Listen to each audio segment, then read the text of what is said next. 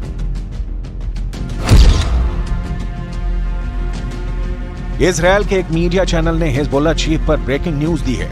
Israeli media के मुताबिक Israel की आईडीएफ बहुत तेजी से हिजबुल्लाह चीफ हसन नसरल्लाह की तलाश कर रही है। खबर में दावा किया गया है कि 48 घंटे के अंदर या तो इजरायली सेना हिजबुल्लाह चीफ हसन नसरल्लाह को मार देगी या फिर उसे लेबनान छोड़कर भागने को मजबूर कर देगी। आईडीएफ हिजबुल्लाह चीफ को इसलिए भी तुरंत मार देना चाहती है क्योंकि हिजबुल्लाह चीफ ईरान के इशारे पर उत्तरी इजरायल पर भीषण हमले करवा रहे हैं। दावा किया गया है कि हिजबुल्लाह ने उत्तरी इजरायल के 13 गांवों पर दर्जनों कत्यूशा रॉकेट से हमला किया है। इसी का बदला लेने के लिए इजरायल ने हिजबुल्लाह के 40 ठिकानों पर फाइटर जेट और मिसाइलों से हमले किए हैं। दावा किया गया है कि इजरायल के 40 हमलों ने हिजबुल्लाह के आधे से ज्यादा कमांडर्स को मार डाला है। इजरायली वायुसेना ने हिजबुल्लाह के कंट्रोल वाले एता अल शाब और आसपास के गांवों पर 13 से ज्यादा हवाई हमले किए हैं। इसीलिए अब ये दावे किए जा रहे हैं हिजबुल्लाह चीफ हसन नसरल्लाह को आईडीएफ हवाई हमलों के जरिए मारने की कोशिश में है।